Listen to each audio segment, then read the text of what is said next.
Welcome to Murder Mile, a true crime podcast, an audio-guided walk featuring many of London's untold, unsolved and long-forgotten murders, all set within and beyond the West End. Fixated on becoming a serial killer, the jury were asked whether Daniel Gonzales was bad or mad, as although he was diagnosed as a paranoid schizophrenic, one question remained. Was he crying out for help, or was he abusing his diagnosis to avoid prison? Murder Mile is researched using authentic sources. It contains moments of satire, shock, and grisly details, and as a dramatization of the real events, it may also feature loud and realistic sounds, so that, no matter where you listen to this podcast, you'll feel like you're actually there. My name is Michael, I am your tour guide, and this is Murder Mile. Episode 136, Daniel Gonzales, the Lost Boy, Part 2.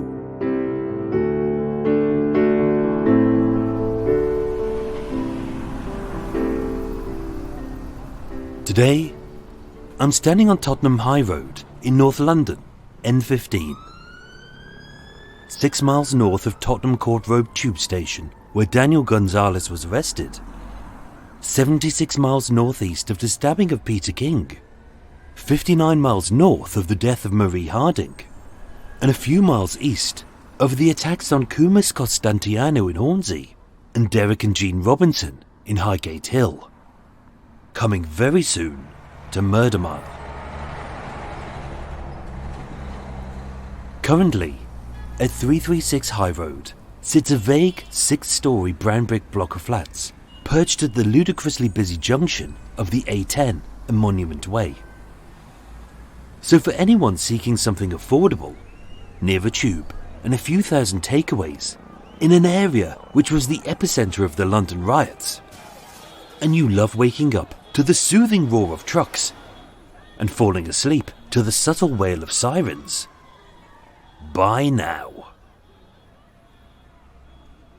Back in 2004, this was the Rose and Crown, a public house which stood on the site in various incarnations for hundreds of years.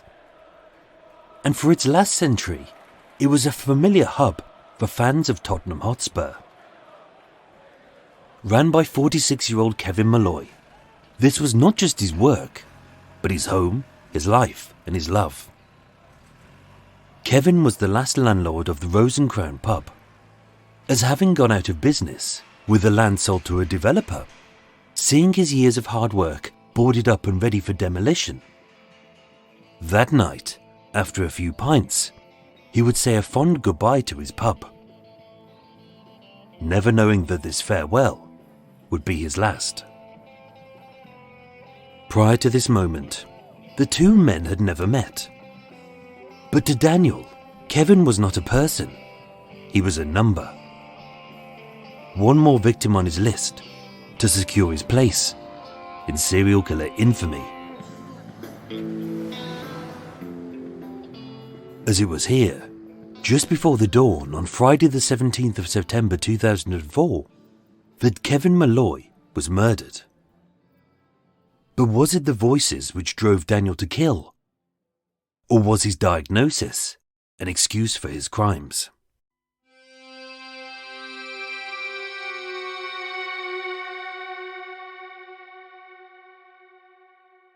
Detective Chief Inspector Dave Cobb would later state, Daniel wanted to be a famous serial killer, but he did not want to accept responsibility for what he had done. He was clever and manipulative. Clever and manipulative. 2 words which defined Daniel. Even his own mother would describe him as, he was extremely intelligent, but extremely disruptive. He could be absolutely charming, but also very manipulative. Upon his arrest, Daniel confessed, both in person and in his diary, the murders of which he euphorically detailed with a chilling lack of remorse. It felt really, really, really good. One of the best things I've ever done in my life. At his trial, Daniel pleaded guilty to manslaughter on the grounds of diminished responsibility.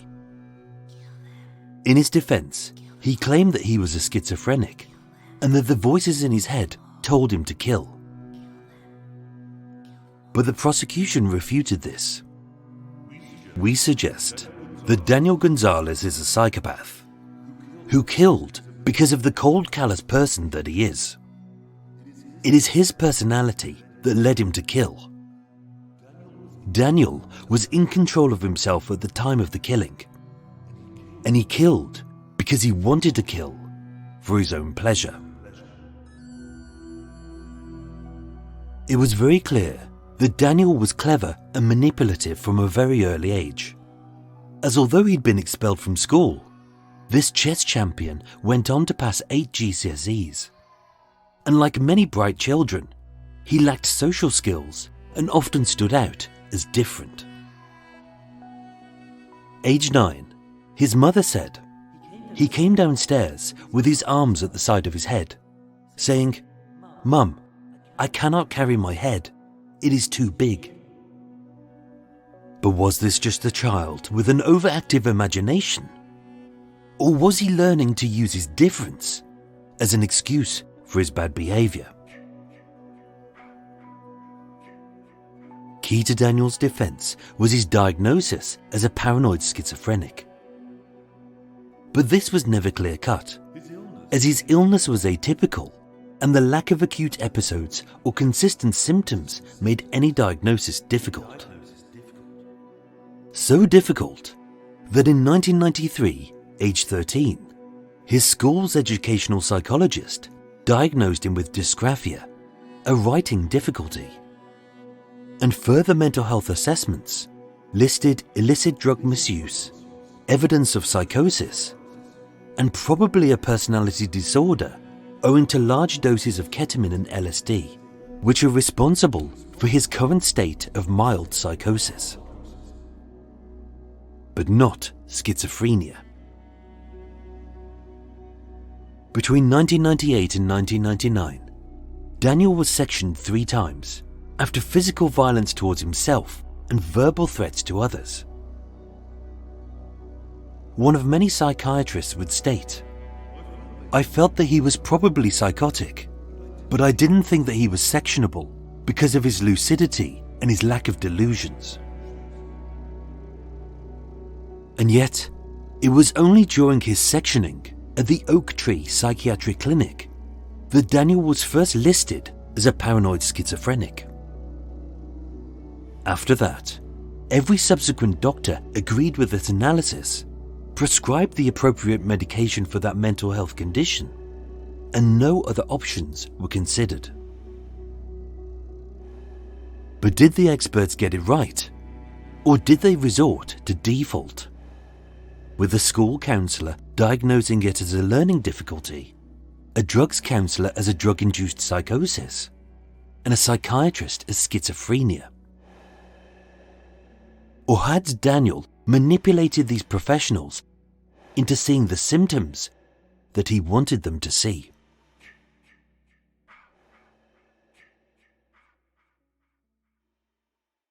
There was no denying that Daniel Gonzales was clever and manipulative. But how clever and how manipulative? The prosecution would state he was in control of himself at the time of the killing because he wanted to kill for his own pleasure. Almost everything Daniel had done up to that point was his decision. "I will be a serial killer." Those were his words. Only nothing in his past forewarns of this. There was no arson, cruelty, or sadism. He wasn't abused and was rarely violent towards others. Even his own mother couldn't predict it. "I didn't know something was going to happen, but I was scared." And Northwest Surrey Mental Health Partnership would declare that as the murders were not preceded by a history of violence, therefore we do not believe that his actions could have been predicted. But if he was predisposed to murder, surely someone would have seen something. I took drugs because they made me feel good. Again, his words. As to alleviate his boredom and to temper his mood, he abused cannabis, LSD, ecstasy, cocaine, ketamine, and amphetamines. He put his trust in illicit, untested street drugs, whose psychotropic effects, given prolonged exposure, can remain for days, weeks, and even months. But it was Daniel who made the decision to come off his prescribed medications for schizophrenia. I wanted to be Freddy Krueger for the day. Again, his words. And every aspect of these attacks were chosen by him to cement his place in infamy. Everything from the mask to the knives and to his movements. The way he stalked, stabbed and slashed, just like his horror heroes. It may also be the reason that his killing spree stopped in such a specific place as Platform 4 on the Tottenham Court Road tube. But all of this was Daniel's decision, as he didn't just want to be famous, he wanted to be immortal. And finally, To have proper care, you need a doctor to follow your path. If I was seeing someone 2 or 3 times a week, at least that's something. again, his words. But treatment is a two-way street, and not only did he reject his medication, but he regularly missed his appointments, missing 3 out of 18 with his GP, 9 out of 16 with psychiatrists, 11 out of 24 with the CMHT, the community mental health team, and 13 out of 26 whilst on probation. Does Daniel have to murder or be murdered before he can get the treatment he so badly needs? His mother repeatedly pleaded. But was this lack of consistent care also down to his apathy, his paranoia? Or was it a deliberate ploy to stop any expert from seeing his diagnosis as a convenient excuse to kill?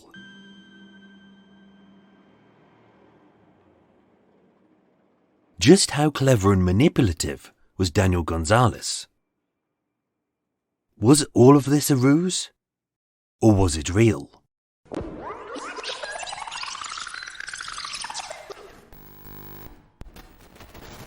"14th of April 1999. Discharged from Oak Tree Psychiatric Clinic, Daniel returned home to live with his mother and her partner. Over the next 5 years, his care was inconsistent, and his drug intake weaved between the controlled use of prescription medications and the abuse of street drugs, which made him angry, euphoric, calm, paranoid, and delusional. In March 2000, following a series of arguments with his exasperated mother, Daniel became homeless. His psychiatrist would later state, his mother had ejected him, quite understandably, and he was living with friends, no doubt in a state of hand-to-mouth chaos, which made his care so inconsistent. On the 25th of April 2000, Daniel was arrested for burglary and street robbery. He was remanded at HMP Reading and was later sentenced to 2 years at Dover Young Offenders Institution. Given his mental health history, a pre-sentencing report was conducted by Dr. Ward Lawrence, who observed that the prisoner had no current symptoms of mental illness.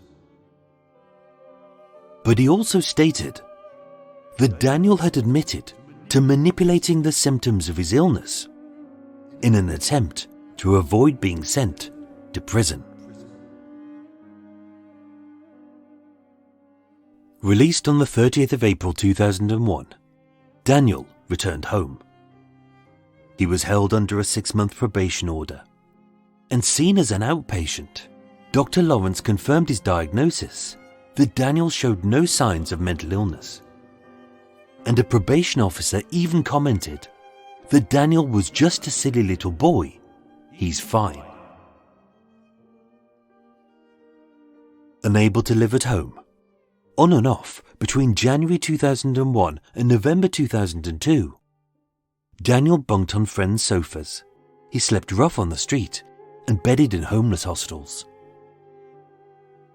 But if Daniel really wanted to be a serial killer, why didn't he start his killing spree then, when he was off the grid, invisible and anonymous?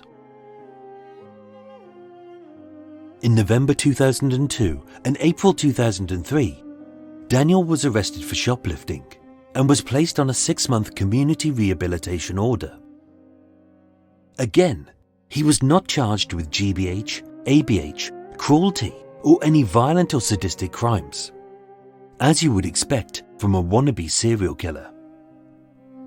Instead, he was stealing, like a homeless man fighting his hunger, or a drug addict feeding his habit.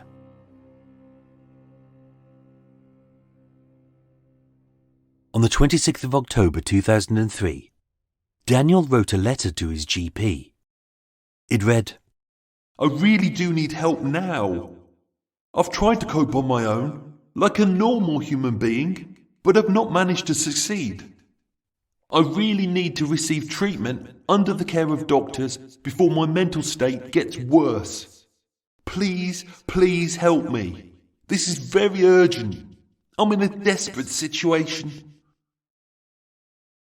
For whatever reasons, Daniel never posted that letter, but his mother did.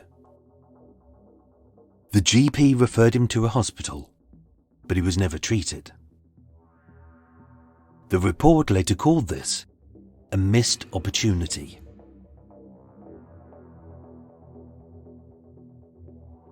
Across the following year, Daniel did improve. He tried his best to give up drugs. He stayed at home. He kept out of trouble. And one of the last doctors he saw said that he was doing well without medication. On the 21st of July 2004, a locum at Bridgewell House, a psychiatric facility in Woking, sent a letter to Daniel's GP. In it, he described Daniel's words, mood and appearance as only okay, all right, or fine. But no concerns were raised, and his patient was scheduled to be reviewed in 2 months' time. That was Daniel's last psychiatric appointment. 2 months later, 4 people were murdered.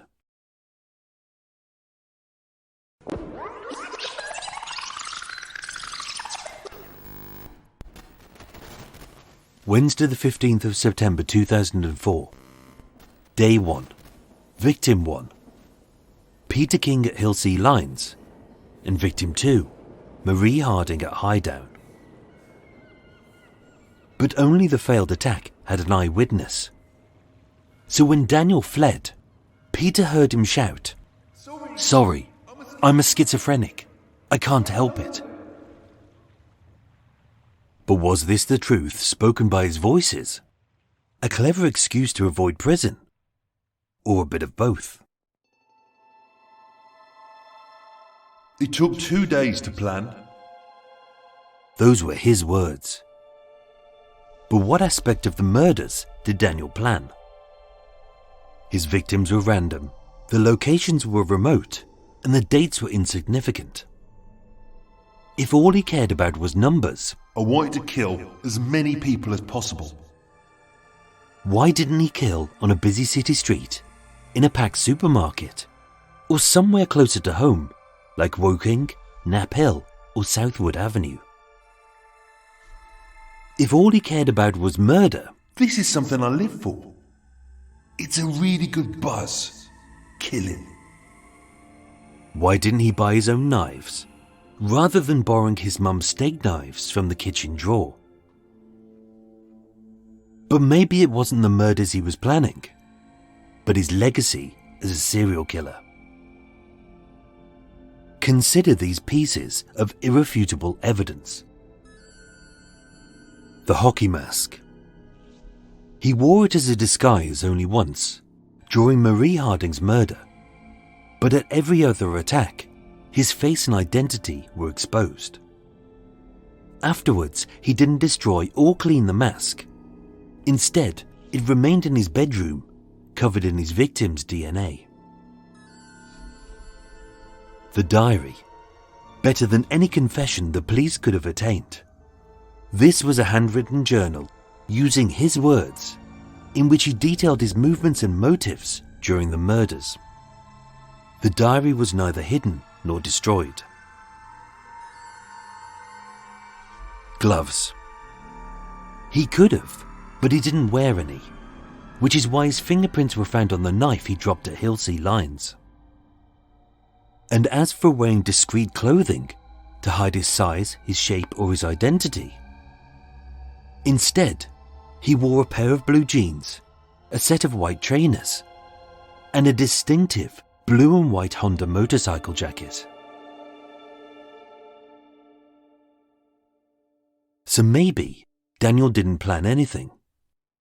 Maybe these random acts of violence were truly the chaos of a schizophrenic mind, guided by voices and disinhibited by drugs, as put forward by his defense.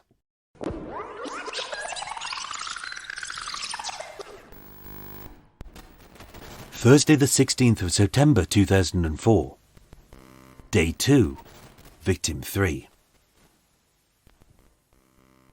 Tired from a sleep-in, his stabbings on the south coast, and a 140-mile journey, the second phase of Daniel's killing spree would be unleashed somewhere a little more local. At 3 p.m, he caught the Woking train to London Waterloo. He travelled on the Northern Line through Tottenham Court Road, and at 4:26 p.m, CCTV captured him handing in his black rucksack into the left luggage kiosk at King's Cross Station. In his bag, police would later find a set of clothes and a handwritten note, which read, "I will be a serial killer. I'm going to make sure I get to London and I will kill as many old Bill as I can, as best as I can." But was this note deliberately planted to cement his serial killer legacy? And if this killing spree was planned, why did he travel to King's Cross when there was a left luggage kiosk at Waterloo? At 7 p.m, wanting to inflict greater wounds upon his impending victims, Daniel entered the kitchenware department at John Lewis on Oxford Street, where he stole 2 8-inch knives. But again, this makes very little sense, as why steal them? They're not illegal, he had money, and the store had good security. Between 8 p.m. and 11 p.m, he visited several unidentified pubs in and around Soho, where he sat alone and drank by himself. If he had come here to kill, why did he wait so long? Was he building his confidence, dulling his senses, or was he waiting for instructions to kill from the voices inside his head? From 11 p.m. to 2 a.m, disinhibited by a cocktail of alcohol and drugs, Daniel went to an unspecified rave or nightclub. But again, although this venue was dark, busy and chaotic, the perfect location to kill as many people as possible, As many as 10. or maybe even hundreds, he left with no one hurt. At his trial, the prosecution would state, on leaving the last venue, he had decided to kill again. Being in the West End, even on a weekday at 2 a.m, the bustling squares and dark alleys provided this wannabe serial killer with a wealth of murderous opportunities. Spaces which were rammed, hidden or remote, with limitless victims ranging from stupefied crowds to amorous couples to lone drunks. But again, whether his logic was warped by drugs or guided by irrational voices, he left Soho, hopped on a bus at Charing Cross Road, sat quietly for an hour, and got off at Seven Sisters. An odd choice, as being a small bubble of cafes surrounded by residential houses. Every shop was shut, every street was desolate, and the A10 Tottenham High Road, which runs right through it, was fully covered by cameras. At 4 a.m, Daniel was captured on CCTV as he wandered up the high road towards the Rose and Crown pub. 46-year-old Irishman Kevin Malloy was well liked and well respected. Blessed with a cheeky grin and a silver tongue, this gentle giant actively avoided confrontations. But as an experienced landlord of a Spurs supporters pub, this big lad knew how to handle himself and how to deal with drunks and thugs. That year had been a bad year for Kevin.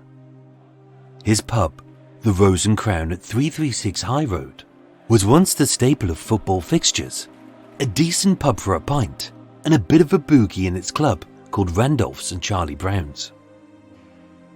But now, having gone out of business, it was boarded up and ready for demolition. With nothing left, being fed up, Kevin was planning to move back to Ireland to live with his mum. That night, just like old times, Kevin sat with his pal, the landlord of the Swan at 363 High Road, a pub barely 80 feet away and directly opposite what remained of the Rose and Crown pub. And there, the two men sat together. They sank a few jars, they sang a few songs, and said a fond farewell to Kevin's old life. As he had many times before, at about 4:30 a.m, Kevin left the Swan and staggered towards his old pub. The street was wide, quiet, but well lit, as this big lad headed home. Only Daniel was watching.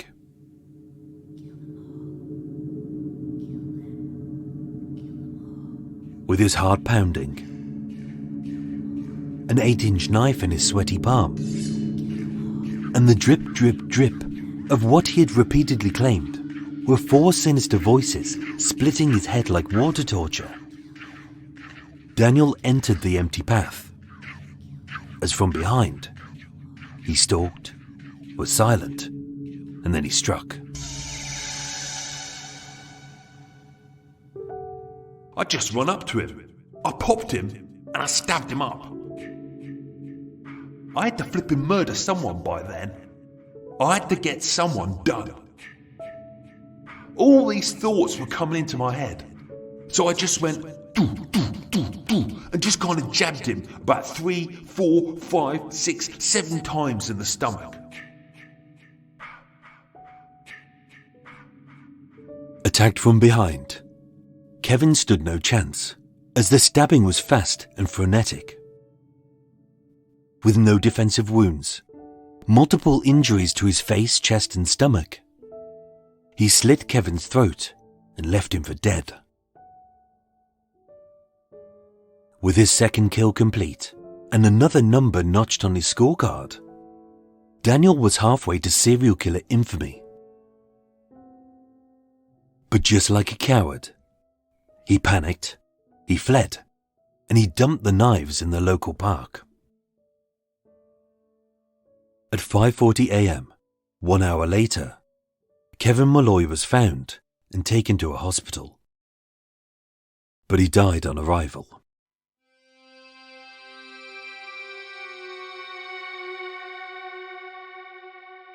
His interview held at Holborn Police Station was described as surreal, as given the gravity of his crimes, He had every legal right to state no comment to every question. But instead, he gave a very detailed confession as his mood swung from orgasmic to boastful and joyous to distraught. Sometimes he openly bragged about the killings, describing it as one of the best things I've ever done in my life. Other times he broke down in tears, showing genuine remorse for his victims. I stuck it in all the way. It was such a long knife. There was no chance for the poor guy. No chance. One time, while supping soft drinks and scoffing jelly babies like a little lost boy, he was heard to whine with self-pity. I'm a little boy. I didn't feel very well. Only to laugh as he recounted the details of the killings. Describing the murder of Kevin Malloy, Daniel joked, He was just some bloke walking down the road, and I pulled a knife out and stabbed him. As I was stabbing him, he said, "What the hell are you doing?" So I said to him, "Are you stupid? I'm killing you." And I killed him.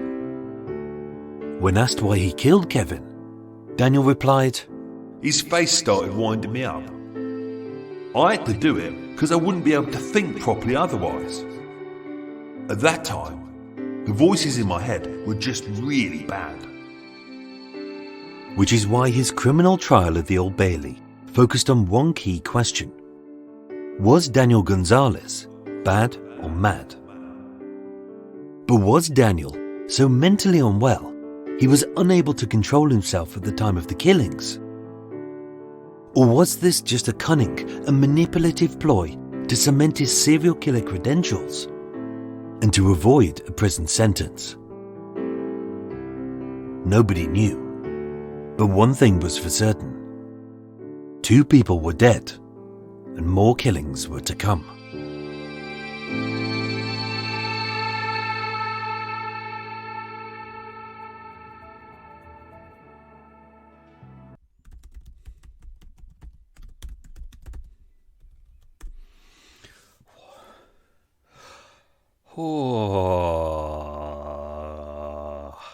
Hello everyone, welcome to Extra Mile. I hear that there was me pretending to do one of my normal, that was exhausting, but I actually did that about 20 minutes ago, only because I got to this point and I realised I hadn't done the questions for the quiz. I put my little box there saying, Michael, don't forget to do the questions, but I hadn't actually done the questions. Why? Because everything's all up in the air at the moment. This is not normally a Thursday morning when I'm recording. I'm trying to get myself ahead of the game, and this is Wednesday afternoon, and I thought to myself, do you know what, Michael, you've written the script, you've rewritten it, you've done a bit of a polish, why not just record it? And do you know what, it wasn't too bad, so let me go on, should I just make a cup of tea? Yes, let's make a cup of tea, because that is tradition, isn't it? I'm going to get rid of this little, my little soundproof hood, I'm going to go and make a cup of tea, and we can all do this. So, I did actually make myself a little bit of a peppermint tea, but what I realised halfway through, let's open up the windows and all that shit, what I realised halfway through is that peppermint really dries out your mouth. It really makes, it makes it all go, and I found that I was struggling to say words, which happens a lot with me. I was struggling a lot during that, so I just stuck to water. So it'd be nice to have a nice cuppa now, a nice cup of tea, maybe some Yorkshire tea. That'd be nice. Not the biscuit one, haven't quite got that at the moment, but you know, good stuff. There we go. So this is all very exciting. Because I'm ahead. I haven't got a cake. It was only while I was out I thought, bollocks, Mike, you should really just record it today, and that saves me time tomorrow. So that's what I've done. So yeah, that's great. This saves me hours. So hopefully I can do all the edit on Thursday and Friday, and move the boat, which I've got to do tomorrow. Yes, Michael, that's all good. I might go and buy some beers later on as well. Ooh, exciting! Ooh. Anyway, so this is all very exciting. The reason I made these changes is, as some of you may or may not know, I posted this on social media the other day. At the end of this year, so December 12th, 2021. Yeah, whatever we're in right now. I'm going to be drawing the walking tours to a close. So the Murder Mile walking tours will be coming to an end. Not the podcast. Podcast remains. Walking tours are coming to an end. Been on my mind for many years. I've been doing this since 2014. 2014? Yeah, must be. I've been doing the tour since then. It's always been on my mind every year. It wasn't something I planned to keep doing forever. I've never in my life ever imagined that I'd be in tourism. It wasn't even on my top 100 list of things to do, but I enjoyed it. I've had fun. You know, it's nice. It got me out of my funk. I was in a depressive funk at the start. It forced me to meet people. It forced me to write stuff. It really was a lifesaver. But it's never been my plan for it to always be there. And lockdown has helped me focus my mind. It was nice to go and see my dad. I realised I hadn't seen him for such a long time, and a bigger chunk of that is because of the tours. It holds me in London, but also going to see him. You know, I saw that obviously I've aged, but he's aged as well, and I realised that time is slipping by. You know, he's getting older, he's more infirm. I didn't get to see as much of my mum as I wanted to, and my gran. And I started rethinking stuff, and I thought to myself, do you know what? The only thing that holds me in London is the tours, is having to be in the tours on Sunday morning, which I enjoy, but I thought, if I do get rid of them, that's actually, you know, it was nice to see other parts of the country. And do you know what? I've got a boat. I live on the boat. It's my home. What's the point in having a boat if you can't go off exploring? So I could have shut down the tours now in COVID, but a lot of people have got vouchers, and you know, it's I'd rather people use the vouchers. So and some people still have never been on the tour and still want to do it. So I'm doing tours up until the 12th of December, and then it's done. It's over. It's done. No private tours. I'm just going to do the regular ones that I'm doing, and then it's all shut down. And then in January, February, I do my research for the podcast as always, and then I disappear off into the country. And the idea is, the great thing about the podcast is I can do it anywhere. I don't need to be in town. I'll come back to town. I'm just checking on my tea because it's about to brew. There we go. Pop that in there. Lovely jubbly. Pop that there, let that stew. Yeah, the great thing about the podcast is I don't need to be in London for it. It's like, once all the research is done, like January, February, I do all the research at the archives, do the bulk of the research, and the rest I kind of work out over the year. Filming the locations, taking the pictures, stuff like that, and checking it out. It doesn't take a lot of time. I can pretty much do a bulk of them in a day. And the idea is, you know, tour around the country. The canal's always near a train line. Hop on a train when I need to. Come back to London. Here is my doctor, my eye specialist. Do you know, my dentist is here. All my friends are here. You know, so pop back when I need to. Cheapy hotel, which I did the other night. It was 30 quid, and it was a really nice hotel. Thank you, Premier Hub. Very nice, really good hotels. I really enjoyed that. Got to stay with some friends. This means I can also have some fun, go out drinking, not worry about being hungover Sunday morning, which is good. And, you know, so that the podcast can continue. And so I've changed the times on when I record now. So if I can work a bit faster and more efficiently with the writing, I can record on Wednesday afternoons, which means I'm ready to start editing Thursday, Friday, which is great, which means hopefully by the time the tours go, I'll be able to have a full weekend. First proper full weekend in years. So I'll be able to have Saturdays and Sundays off, which would be lovely. So it's not sad times that the walks are going. I just felt it served its purpose. It's using up a little bit too much time that I need to. I know some people will say, the tour's in the last 2 hours. But don't forget, I don't live in London. Most of the time, I don't live in the centre. So it's like a couple of hours to get into town. Then I've got to prep, make sure the route's okay. Then I do the tour. Then I do the social media afterwards. And it takes normally an hour to 2 hours to get home. Or as it did last weekend, it took almost 5 hours to get home. So pretty much Sundays is blown out. I can't do anything else after that. So it's done its purpose. So tours last until going on now until the end of the year, and then they're done. No private tours, so don't ask. So that's that. That's all very exciting. All change here, but the idea is I can do other stuff. Which will keep me entertained. I can work on new projects because I think the tours are fine, but I think I was just getting a bit bored of doing them. So yeah, that's that. Anyway, let's crack into some questions, the quiz questions, which I've only just written because I panicked and I didn't realise that I hadn't done the quiz questions. So they're there. They're relatively easy, I'll be honest, because I hadn't got time to really plan them. And then we'll dive into some extra stuff in the episode. So, get ready, everyone. Don't forget, I haven't edited the episode yet that you've just heard. That's the edited version. This is the unedited version. So I may frick up these questions, or I might edit them out, as I did last week in the question to do with Daniel's doing A-levels in what subjects. It was drama and Spanish, but I edited that out because it became irrelevant. Right, question number 1. What did Daniel eat and drink in the police station when he was arrested? Question 2. What police station was Daniel taken to? Ooh. Maybe he saw Police Constable Arsenal Guinness there. Or should I say, Temporary Police Sergeant Arsenal Guinness. Applause, everyone, applause. Yes, he's gone all posh in the world now. Congratulations, sir, well earned. Question number 3. What train station did Daniel leave his bag at left luggage? That almost made sense. What train station did Daniel leave his bag at left luggage? Question 4. Daniel got a CRO, a community rehabilitation order, for what offence? Question 5. Where did Daniel get a bus to Tottenham? I hope I'm being clear about this in this episode, because it's really hard, because obviously the first episode starts at Tottenham Court Road Tube Station and the second one starts in Tottenham.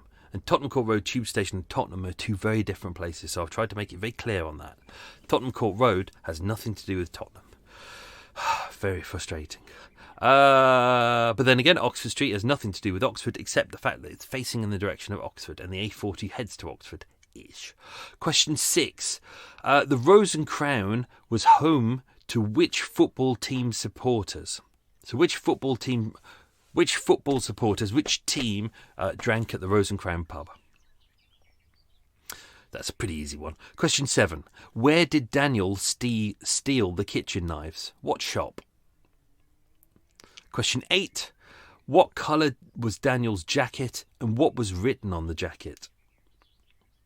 Question 9. Daniel was on remand at which prison? And question 10. Daniel was sent to which Young Offenders Institute? I'm going to grab my tea and I'm going to put my fake milk in it. Yummy, yummy, yum face. There we go. Nice cup of tea. And even though I haven't got... I'm going to use my my tea strainer. There we go. I'm just having a bag tea today. Just a regular bag tea. I'm kind of not ready to do proper loose leaf tea today. I'm just being lazy today because of stuff and things. I haven't got a cake, obviously, but I do have a Kit Kat. Ooh, look at that. Only 104 calories. Great. Except when you have 5 like I do. Yeah, big fat bastard. Right, let's crack into some extra stuff in the episode. Who's making noise outside? They need to shut up. People. Right. I don't think I used a full quote on this, but Detective Chief Inspector Dave Cobb is the quote I used right at the start of the show. He said that Daniel Gonzales wanted to be remembered for being a famous serial killer.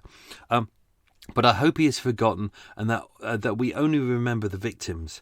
Very true. He added, he admitted that he was an individual intent on killing, but he was clever and manipulative and did not want to accept responsibility for what he had done, which is the whole point of this episode. So I hope you're enjoying the way I'm trying to restructure these episodes. Instead of just telling you, like the Blackout Ripper, I just told it in a very kind of straightforward narrative way. This is kind of, I'm deliberately jumping around and kind of the murders are being done in the correct order, but everything else is kind of back and forth, because what I'm trying to do is focus on this one is about, asking the question, is he clever and manipulative, or is he really mentally ill? And that's the question. So hopefully that's what you might enjoy with this one, is everything that we set in the groundwork on last week, saying this is what happened, he was diagnosed with this and that.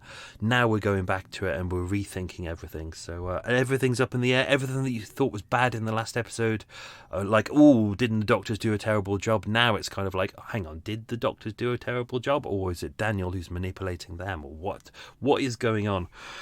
We'll do more on the trial when we get there, but as mentioned, Daniel didn't admit to murder, which is what he was ultimately charged with. He admitted to manslaughter on the grounds of diminished responsibility.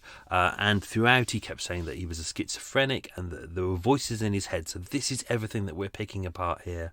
As with this is what the defence went with, but the prosecution said, no, everything was Daniel's choice. Everything was his choice. The drugs that he took, the decisions that he made, the route that he took, the kind of the things that he left behind, like using the mask, using the knives, everything he wrote in his diary, everything is designed around kind of him being hopefully a future serial killer, which is what he wanted, to kind of get that prestige. That's what it's really about. And as with this episode, he said about it, it took him 2 days to plan, and it was all planned. But when you think about it, the victims are very disparate, very random. The locations, they're remote. Yes, he picked places where they were isolated and he wouldn't be seen. But it doesn't make sense. You can do that. You can do that in a major city. You could find a remote place. He was in a city in 2 a.m. on a weekday. You telling me he couldn't have found someone to kill in a major city then? He couldn't have found somewhere where there wasn't CCTV? Instead, he went all the way up north to Tottenham, where literally no one was there. I've moored up not too far away from Tottenham sometimes, God help me, and I've come home back in the middle of the night, and I've got off the bus at Seven Sisters and then had to walk to the Canal Down Monument Way to get there, and I know what it's like at 2 a.m. It's remote. It can be pretty scary, but there's lots of lights and there's lots of CCTV. And the road is really wide. It's wide and expansive, and pretty much all you have there is just a constant flow of buses, because it's kind of an interchange for the buses. But most of the time, the tubes kind of shut about midnight. So it's an odd point. Oh yeah, what else did we have? So this was kind of a weird patch for Daniel. He'd been sectioned quite a few times, but kind of between 1999 and then 2004, when the murders happened, he's going in and out of care, and he's trying to use kind of his medication to kind of help himself. It's still he's getting abnormal tonic of the muscles, which is kind of a muscle rigidity. He's getting muscle contractions, twisting, jerking. It's kind of, it's really unpleasant for him. A lot of people who are on kind of antipsychotic drugs suffer with muscle spasms, abnormal movements and postures. So that's why he's kind of on and off these drugs. It's quite a common thing, trying to find the right drug that's right for the right person. But obviously, he would take street drugs, because obviously he didn't have that kind of cocooning symptoms that the antipsychotics would give him. He was homeless for a long period of time. As you can appreciate, he was him and his mother weren't getting on well. His mum had obviously, throughout, as we've seen in episode 1, had really tried her best. She's really trying to get him all the support that she can, but really, what's she going to do? He's on a serious mental decline. They have a lot of arguments together. Sometimes she just needs him to leave and go elsewhere. Sometimes he voluntarily leaves and goes elsewhere. She gets very little help from mental health services. During this point, he was... this is not one of the questions, so I can say this. He was charged with burglary and street robbery. We don't know a huge amount about that. But he then had a 2-year prison sentence for that. I'm not going to say where, because that's one of the questions. Well done, Michael. You're doing such a great job. Thank you. You're welcome. As mentioned before, so this is what I find really fascinating, is quite often when people on podcasts or TV shows or something like that, they will always say, oh, the doctor has said that this person has been diagnosed with this. But as we can see, you can see this, like, people always become obsessed with kind of like forensic pathologists. There's a couple of famous ones on telly, and people seem to lap up what they say, and every time they open their mouth, they go, "Oh yeah, thank you, oh, I agree with you, you're such a genius," right? But any professional, any medical professional especially, if you were to give them a series of symptoms, they wouldn't all come up with the same theory. They would come up with, especially with mental health. Mental health is impossible because it's not like a broken leg. You can't walk into a hospital and see someone with a broken leg and go, "Oh, you can." And you go, "Well, it's a broken leg." If it's inside someone's head, you've got to rely on what they're saying, what you can perceive, and it's really difficult. Which is why there's even though one doctor after a couple of years had managed to say, this is paranoid schizophrenia. Is it paranoid schizophrenia? Just because one doctor says it is, and the ones after him followed that, is it actually paranoid schizophrenia? He struggled on the medication. Sometimes it made him better, but as they say, sometimes he was better off the medication. Sometimes he was better when he was on street drugs. Mental health isn't consistent. It depends on the person. It depends on the mood. It waves all over the shop. So it's really hard to pin down what he's about, what he isn't about. He may have had multiple mental health problems. We had the same with Mum. That Mum, everyone kept giving different diagnoses for Mum, because the problem was she didn't just have one problem. She had multiple problems. And with some good people sometimes, and what they would do is they'd kind of balance out her medication depending on which illness they thought was coming in at this point and which one was going out. And that's what most of the other doctors couldn't understand. But some of the specialists were kind of like, they were able to pick up on it. But it's, you got to find the right doctor, you got to find the right medication. Mental health is really difficult to get right. As I said, it's not a broken leg. A broken leg is a broken leg. What else we got? I'm just going through here. Yeah, homeless multiple times. We don't really have a lot of details on kind of even in the inquest into Daniel's care. There's not really a lot of details in there about where he was homeless, the pubs he stayed in, kind of the day before the killings of Kevin. That's not in there. There's lots of details that I would love to dive in. Unfortunately, I can't. Newspapers are incredibly vague around this because they don't know anything and they don't do any research anyway. As I've said before, literally newspapers, all they do is they get the release from either Reuters or AP Wire, and basically they look at it and they go, okay, they copy out everything onto a page and then they flesh it out with the shite that they found on Wikipedia. On Wikipedia, or they go, a source said, and that means Twitter. Lazy bastards. Absolute lazy bastards. Let's see. Let's not go into that. Let's do this. The two letters. So, I briefly went over this in the episode, but I didn't want to use the whole letter because it's longer than I needed it to be. The last thing you need is me reading out a whole letter to you in a podcast, which weirdly is what I'm about to do now. Oh, should I? I'm going to have my Kit Kat before I tuck into this. So this was the 26th of October 2003. So 11 months before the killings. Kit Kat time. A little bit of a snap of a Kit Kat. If you're not familiar with Kit Kats, it is it's like a wafer biscuit with, I think it's got like a caramel filling in the centre, and on the outside is a thick chocolate, which is very nice, made by Nestle. Even though Nestle steal milk from babies, that's fine. We don't want to go into that. Very nice Kit Kat, and sometimes if you get lucky, you get a ballsed up one. When you open it up, it's just pure chocolate, which is brilliant. No, it's good. Talk with my mouth full. 26th of October 2003, so 11 months before the murders.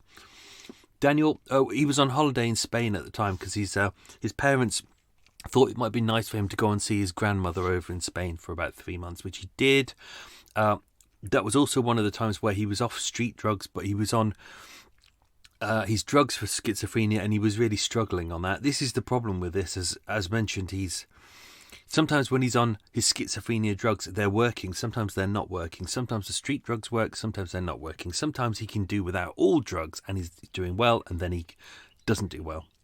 Do you know, the body adjusts all the time. The body is not consistent, which is why it's, sometimes you've got to manage the drugs in a kind of a very specific way. So this letter written to his GP said, I really do need help now. I've tried to cope on my own like a normal human being without help or medication, and I have not managed to succeed. I was admitted to hospital in 1998 under Section 37 of the Mental Health Act. I do not want this to happen again, so I really need to go to hospital voluntarily and to receive treatment under the care of doctors before my mental state gets worse. Please, please, please help me. This is very urgent. I really, really do need medical help to find the right environment and the right medication. It's very true, he needs to be in a place that he can feel safe, and if things flip out, he can just, there's doctors there to kind of sort out everything for him. I need to take this in a controlled hospital environment. Please, can you help me? I would really appreciate it if you would help me improve, as I am in a desperate situation. Now, this was kind of difficult. It's kind of he didn't put the note forward to his doctor. We don't know why. His mum and his gran found the note, so they sent it to his doctor. His doctor put the note forward to the hospital, but it seems to have all gone a bit ballsed up then. It's like over the next... It's like what he wanted was to be admitted to hospital, to have a bed there, and to be kind of committed there voluntarily so he could get the help. But what they offered him was outpatient, which is basically, already what he was doing. He was kind of turning up, seeing a doctor like every so often, every couple of months or so, having a bit of a chat and then writing a letter. And it's just like, he was like, that's not what I want. I want something consistent. So unfortunately that didn't happen. This was the letter that was briefly mentioned in there, 21st of July 2004, the locum at the outpatient centre at Bridgewell House. So this was one of, if not the last psychiatric evaluation that Daniel had. This was about 2 months before the murders. This was sent to his GP, Dr. Hendy, and it says, I saw Mr. Gonzales in the outpatient clinic at Bridgewell House on the 20th of July 2004.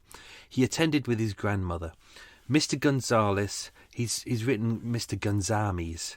Oh, doctors. It's not even handwriting, he actually typed this. Mr. Gonzales was reluctant to walk, answering questions with the minimum of words, mostly with okay. This is where I said he's basically just abbreviated a lot of it. He said his appetite was okay, his weight was okay, his concentration was okay, sleep was all right. He told me he was on no medication and that he does not need help. However, when I reminded him about help with housing, he said yes, because he's kind of going through a period of being homeless at that moment.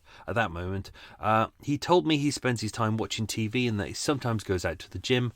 His grandmother told me that sometimes things are quite difficult. He had low motivation and that currently he is unable to live independently, which was what his carers said at the start. She also told me that he will shortly be going to live with his grandmother in Spain, as mentioned, for 3 weeks. This is to give his mother some respite.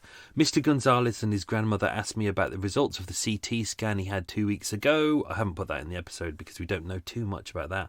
But after checking through the notes, I told them the results were still awaited. They appear to know the results. I have arranged for Mr. Gonzales to be reviewed in about 2 months' time. 2 months' time was when he committed the murders. Now, the author of the report, I was going to put this in, but I changed my mind at the last minute. The inquest was kind of the report into Daniel's mental health care. She suggested that some of the professionals had actually run out of ideas of how to help, which is true. You can only kind of do so much, but they kind of really didn't know what to do with Daniel. She said staff would say, yes, we will see him, but what on earth are we going to do? She also said this was a case where things went wrong early on and did not recover. Overall, Mr. Gonzales was not treated successfully. We cannot say with certainty that he would have been, but we can and do say that the way he was treated was not likely to succeed and did not succeed. Daniel Gonzales had nearly 60 appointments with doctors and psychiatrists over 7 years. As mentioned, there was about half of them that he missed. To be fair, a chunk of that was due to him being homeless as well. Also, a big chunk of it could have been down to his schizophrenia as well, or his drug abuse, or it could have been deliberate. We don't know. As mentioned, also Leslie, his mother, also, if you remember, she wrote to the director of Surrey Social Services saying, how many people, does he have to kill or be murdered before he gets the treatment he deserves? Leslie, his mother, also wrote to her local MP asking exactly the same. I don't know the outcome of that. What else is there? I don't want to overblow this one. Let's not do too much on this because do you know what? I've still got 2 episodes to write, and what I don't want to do, sometimes I go, with this episode especially, I'm going back and forth because I want you to kind of rethink everything. Nothing in the series is concrete, so I don't want to ruin things in here. I can tell you a bit about Kevin Malloy. Hopefully he liked Kit Kats. That's something for people who enjoy listening to people munching. Kevin Malloy was 46 years old, formerly from Ireland, described as a gentle giant. Everyone seemed to like him, seems like a nice guy. His pub was the Rose and Crown at 336 High Road in Tottenham. It's right on the corner of the A10 and Monument Way. Immediately opposite that was the Swan, which was another pub as well, which was where his mate, who was the landlord as well. Unfortunately, that pub closed down in 2007 and was demolished in 2004. Now, we don't know the exact location of where the murder happened. I've done a lot of searching. It's not in any of the notes. It all seems to be quite vague. It really wasn't covered by the press. They couldn't be asked. I've done all my searches through pretty much everything I can find. I do a lot of searches through kind of things like Reuters and AP Wire, and Getty Images sometimes is good, and Alame, and anything to do with the press I kind of hunt out. Unfortunately, searches involving the words murder and Tottenham brings up a lot of searches, unfortunately. So and it was never really listed where it was, but it was definitely on a pavement on the A10, somewhere between the Swan pub and near the Rose and Crown, which is only about 80 feet away, so it can't have been too far away. There's a couple of side alleys around there, but apparently Kevin was found in the street. He'd been lying there on the floor for probably about an hour bleeding.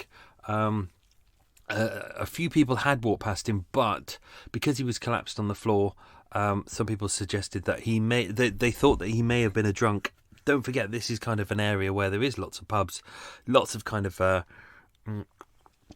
slightly illicit late night bars, and you get unfortunately, you get a lot of drunks in that area. It's not a nice place to hang out, so a lot of people probably would have seen him on the ground and thought, fine, it's a drunk, I'm just going to ignore him. So he was found between 5:30 a.m. and 5:40, which was roughly around an hour later.